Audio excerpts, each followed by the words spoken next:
Hi, and welcome to Cathy Talks. I'm Cathy McCann. Today we're going to talk about dating and the prelude up to it. Now that you've made the decision, there's a few things that you need to really consider before jumping in. Stay tuned, and I'm going to tell you all about it when you get back.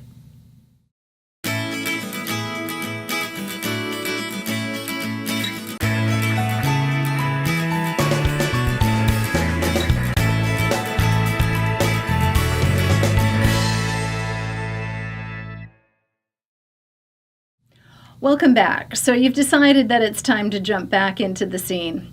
Well, I've got a list of things that I think you might want to consider before you get started. And most of it has to do with getting your head around the attributes that you're looking for in this particular individual.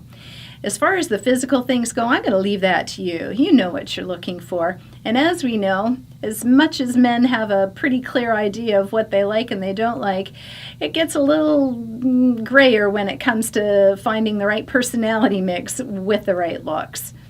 A number of years back when I got into the dating scene, I decided that I was going to come up with a list of things that were very important to me. I call them non-negotiables. And it was just a sort of a basic checklist, if you will, of things that I wanted to make sure that I covered in conversation with this person, whether or not it was meeting them in person or if I was communicating via text or email.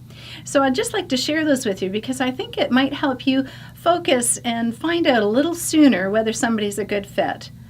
What about the friendliness factor? For me, that's something that I find really important and very attractive about somebody. Do they smile and laugh a lot? Are they warm, outgoing? Those are things that I think a lot of people are looking for, but some it's not as important to. So if it's going to be on your list, make sure you get that one checked off.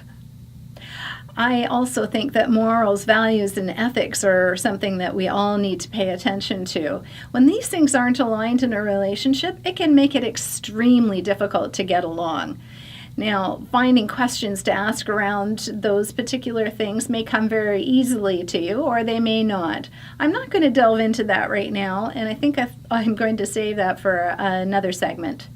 Relationships might be something you want to investigate. Who are the relationships, the primary relationships that this person has in their life?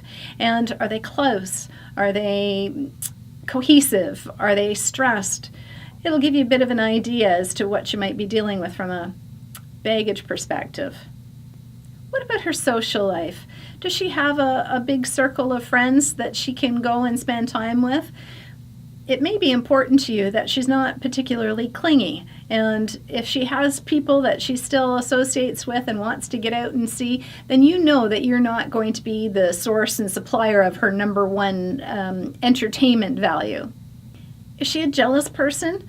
Jealousy is such an ugly trait, in my opinion. You might want to find out if she's got that streak in her, because it could cause some major issues for you, especially if you have some female friends. The last thing that you want is to find someone who will not allow you to spend time with your female friends. And what about your feelings towards jealousy? Are you a jealous type? Is she going to be the type that's going to give you cause for that to come up often? Because there is nothing, well, there are several things, but it is a big one in causing strife in a relationship for sure. I also think that finding out about travel is important. Are you a world traveler? Is it something you love doing? Are you going to be out there all the time wanting to see the world? I think it's fantastic if you do. But some women are homebodies and they want to stay close to their children. And if that's the case, again, I don't think you're lined up for a good match. Communication. I think this is absolutely critical. There's nothing more important to a relationship to having really good communication skills. Do you notice that she's able to talk openly and freely? Does she communicate effectively? Do you understand everything that she says? Does she say what she means and mean what she says? You're going to want to find this one out for sure.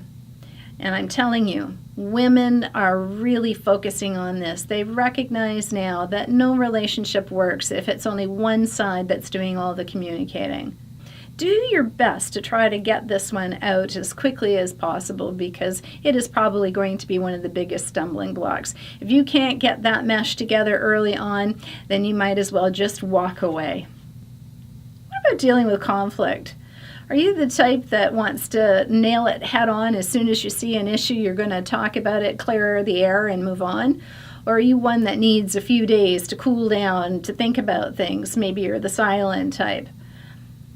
What style is she? Are you going to be compatible in that area? Because if you both don't understand each other in how you're going to deal with issues as they arise, because they certainly will, this could be a potential problem for you. How does she treat people?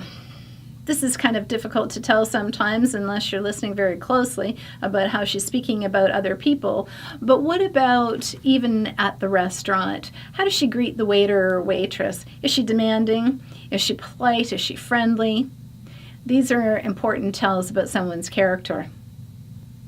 Is she traditional, conservative, or open-minded? And where do you fall on that scale? This is an area that I think is really important, because if you're not well matched, it could create some real conflicts for you down the road, and especially in the area of getting to sex. If you're very open-minded, anything goes, you love trying new things, and she's the type that, you know what, the lights have got to be off, and, you know, we do it this particular way, and that's the only way, and no, you're not going to go and try that, you're not going to do this, I don't want that. You might be headed for trouble. Anyway, these are just a few of the things that were on my list, and you might want to take a note of a few of those if any sounded like they might be important to you as well. I wish you good luck in that search, and I'm going to come back and do other videos on the actual getting ready for dates, and I hope you'll stay tuned. Please, if you haven't already, subscribe to my channel, like my video if you did, and I'll see you next time. Until then, I wish you all the joy and peace in your heart, the kind that no one can take away.